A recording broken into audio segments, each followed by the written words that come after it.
My friends, this is what the Dudaei Reuven says, something very, very powerful about our portion this week. Very powerful about our portion. So for this, I want to turn to, and I'm not going to read the whole Dudaei Reuven, but after him, we can maybe, if we have time, we can read about the Slanama. But the Dudaei Reuven comments on the verse that it says that Jacob blesses Joseph's children, Efraim and Manasseh. So I just look at these verses. It says in chapter 48, it says that Joseph takes his two sons. He takes Ephraim in his right hand on the left of Israel, and Manasseh in his left hand, which is on Israel's right, and he drew close to him. And Israel took out his right hand and he put on the head of Ephraim, who was the younger one. And his left hand he put on the head of Manasseh. Sikel es yadav. He switched his hands. Ki Manasseh habachor. Jacob wanted to bless Ephraim first. He switched his hands, even though Manasseh was the firstborn. And so he says, and what is the blessing that he says? So Rashi says, what does the word sikel means? He did this with wisdom. He did this with wisdom.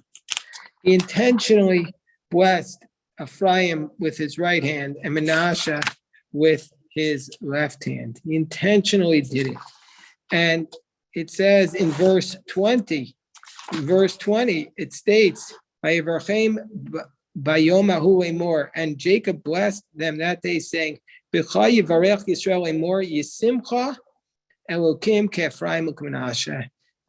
bless you like Ephraim and Manasseh.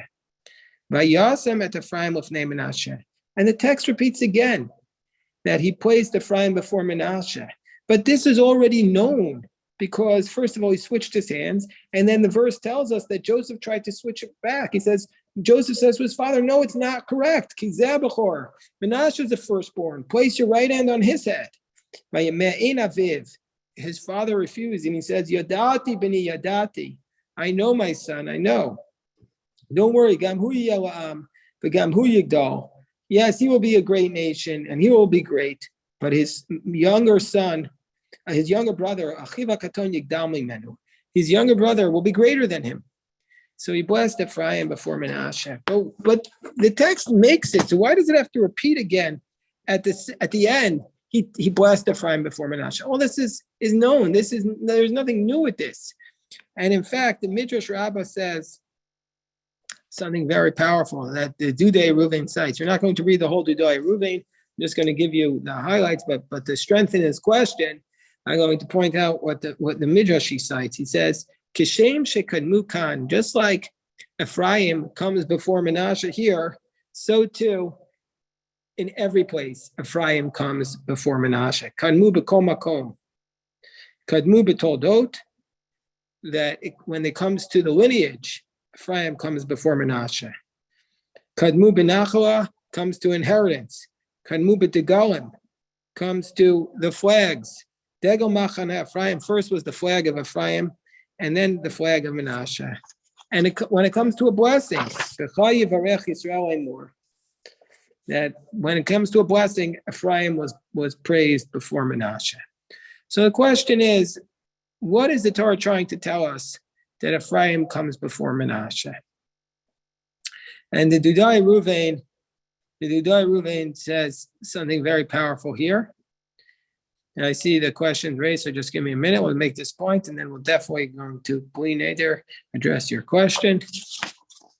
The Dudaei Reuven says that this has to deal with an educational approach and the values and the priorities of the Jewish people as a whole, the Jewish community as a whole. His argument is, and this is based primarily on Midrash and traditional texts, not necessarily from the texts of the Torah itself, but the traditional texts, the interpretations, the Talmud, the Rashi, the Midrash. His argument is that Ephraim and Menashe represent two different value systems, both of which are extremely important.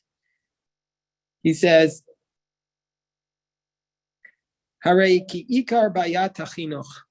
The main aspect, the main conundrum of any educational approach is, where is the priority? You want to teach everything in the high school, you want to teach everything in the elementary school, you want to give kids a flavor of everything. But where is the emphasis? What's the ikar of the school? What's the ikar of the educational approach? What's the main aspect? What's the main thing?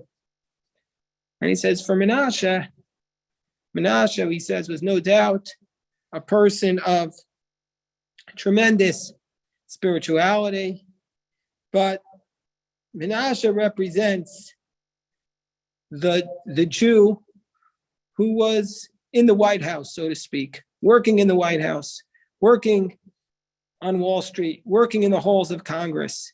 He represents the Sar HaChatzer. He was in Joseph's courtyard with him.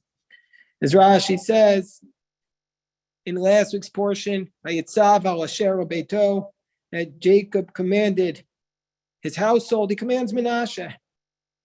And they didn't realize, the brothers didn't realize that Joseph understood Hebrew because he had a translator.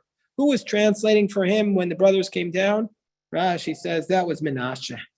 Menashe was the Jew of the courtyard. He was the master of languages. He was an expert in the ways of the world. He knew how to, he was the consigliere to Joseph in his authority as a governor. And so Menashe was also, according to the Midrash and the Dudaei Reuven cites other Midrashim, he was an expert in military strategy. That's the rabbinic portrayal of Menashe. In fact, the very name Menashe is Kinashani Elokim. He says, God is allowing me to forget Canaan. That Menashe represents the person who achieves the highest success in Egypt, but in the secular halls of Egypt. Whereas Ephraim, at the beginning of our parsha, we're told that when Jacob sends a message to Joseph that he was sick, who was the one who brought the message? Ephraim. Ephraim was the Chavrusa. He had a study partnership with his grandfather Yaakov Avinu. Ephraim would spend his time in Chavrusa with Yaakov. Ephraim was a Ben Torah. He was studying Torah on the knees of his grandfather in the yeshiva of Goshen, as it states in the Rashi. So therefore, Ephraim and Menashe represent two different aspects, two different emphases. They were both, for sure, Ephraim knew how to handle himself in the boardroom also. For sure, Menashe knew how to handle himself with the Gemara too, so to speak. But what was their main essential point? Menashe's main essential point was he was a Jew for the halls of power. Ephraim represents the person whose centrality, whose focus, whose primary goals in life are the spiritual, to study the Torah. So when Joseph took his two sons to put them before Jacob, he was saying, look, I want to emphasize Menashe. Look how amazing he is. He's sitting there, he's working in the White House while he's wearing his kippah. He's sitting there in the Department of Treasury wearing his kippah. He's a partner in the hedge fund and he's wearing his kippah. He's reached the heights of secular success and he's retained his Judaism. What a powerful spiritual message. And Yaakov Avinu responds, yes, Menashe is great. Menashe is great. But let's not forget what has to be the primary focus, the primary value of our community is Torah study. Yaakov said that this is the words of the Dudaei Reuven. He said, Ki Am Yisrael chayav latet et habechora Ephraim. The primacy of the Jewish people always has to be about Torah. Who are the people who we value? Who are the people who we honor? It shouldn't be the people, and I'm not criticizing them, God forbid, but the values of our society shouldn't be the people who are focused on the secular success, but the values, the direction, the guidance, says Yaakov Avinu, needs to come needs to come from the center of Torah study. And so therefore, that's this is what he writes. Sha'am Yisrael yisparech bezaro shal Yosef. The Jewish people will be blessed by the seed of Joseph. And everybody should want that their children should be similar to the children of Joseph. And each child, you can't force a child to go into whatever they want. We should bless our children that they find what inspires them and they do it very well and they contribute to society. And we know that whatever, our children do well, we're proud of. But he says, Torah ta'amod berosh, v'titfos et hamakom hachashuv ha'ikari shel adam b'Yisrael. Torah has to stand at the center. Torah has to hold the most important place for the Jewish people. And that's the value of our community. And we have to signal that. And so he says that's what the message is. Efraim represents the commitment to Torah as the center of our life, not as the peripheral of our life. And that's why Yaakov Avinu says we bless Efraim over Menashe. That's the point that the Dudaei Reuven makes in this week's parasha. I see that Bruce or April has a question.